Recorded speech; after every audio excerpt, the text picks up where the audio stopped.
Jacques, c'est vrai que depuis notre première rencontre il y a 7 ans autour d'une tasse de café éthiopien à Paris, on n'a jamais cessé de partager le même rêve qui était celui de la valorisation du terroir dans le café et de l'identité du travail des producteurs.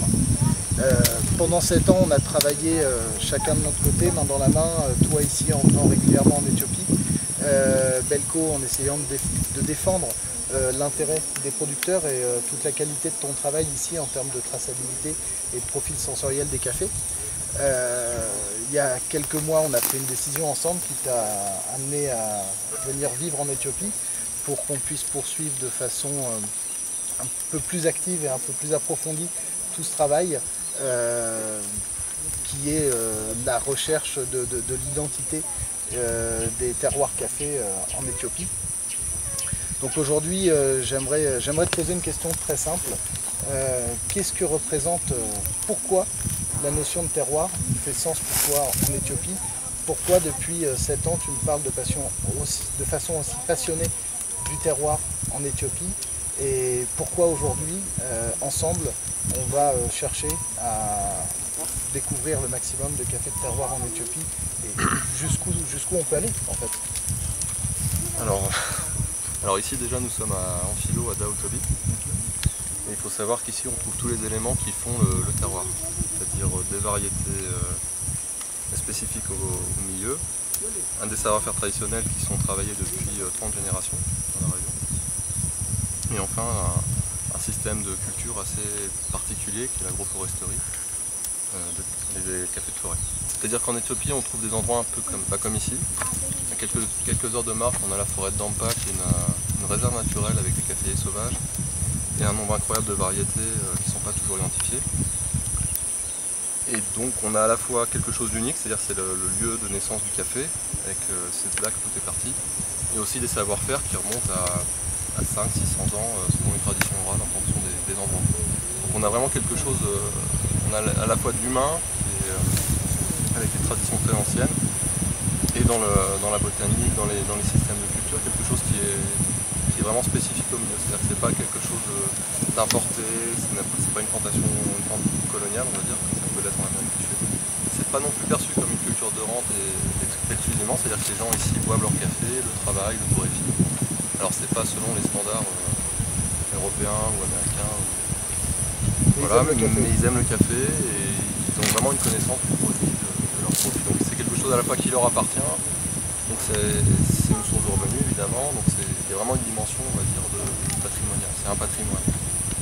Et ici c'est vraiment un patrimoine vivant dans le sens où le système de l'agroforesterie permet à la fois de préserver évidemment les caféiers, les variétés locales, mais aussi de préserver la forêt dans le philo avec des espèces qui ne poussent, on va dire, que sauvagement.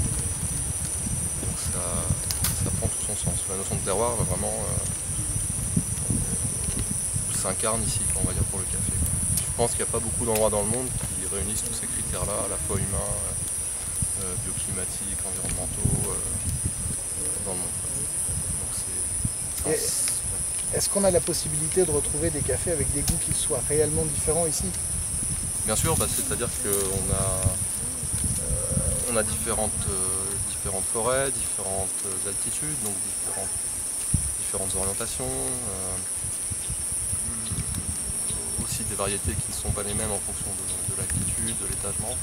Donc on a vraiment une variété assez incroyable sur un petit périmètre finalement, quelque chose qui est équivalent d'un canton en France. Mais voilà, on arrive à avoir une variété, des profils épicés, fruités, sucrés, quelque chose d'assez intéressant sur un périmètre qui reste relativement réduit. Donc on a une certaine homogénéité à la fois dans la tradition et dans les données bioclimatiques. Alors je sais que tu me dis souvent que ton travail, tu le considères un petit peu, tu fais vraiment dans la dentelle. Cette dentelle aujourd'hui est représentée, je pense, par toute la traçabilité que tu recherches dans tes cafés. Pourquoi par exemple prendre un terroir qui va produire 20, 30, 40 sacs et essayer de le découper en 3 morceaux pour avoir plus de traçabilité? Quel sens ça peut faire? Est-ce que c'est au niveau du profil sensoriel? Il y a deux choses. Il y a déjà ici les producteurs ont généralement des petites plantations, quelques hectares, entre 5 hectares, un maximum 10 hectares, donc déjà ça fragmente pas mal le paysage. Et puis ensuite c'est vraiment, on arrive dans des terrains assez accidentés, on a vraiment différents versants orientés à l'ouest, à l'est, au nord, au sud. Enfin, c'est assez impressionnant la variété. Et puis après il y a aussi les cultures intercalaires qui ne sont pas les mêmes partout. Des forêts qui sont moins travaillées que d'autres, on va dire plus sauvages. Donc on arrive à vraiment c'est vraiment le milieu qui nous dicte cette fragmentation des lots. À la fois... Si je comprends bien, en fait, tout ce travail de traçabilité en Éthiopie amène une richesse et une diversité incroyable des profils gustatifs qu'on va pouvoir retrouver dans le café. Exactement. C'est vrai qu'on a quelque chose de très, très riche ici et qui est finalement peu valorisé sur le marché auprès des consommateurs européens ou des amateurs de café du monde entier. Donc l'intérêt est vraiment à la fois sur le produit et puis sur tout ce qui fait que ce produit existe, à la fois un environnement, des hommes, des traditions. Bon, ouais, pour avancer avec nous encore quelques années à la découverte des terroirs éthiopiens. C'est parti. Merci.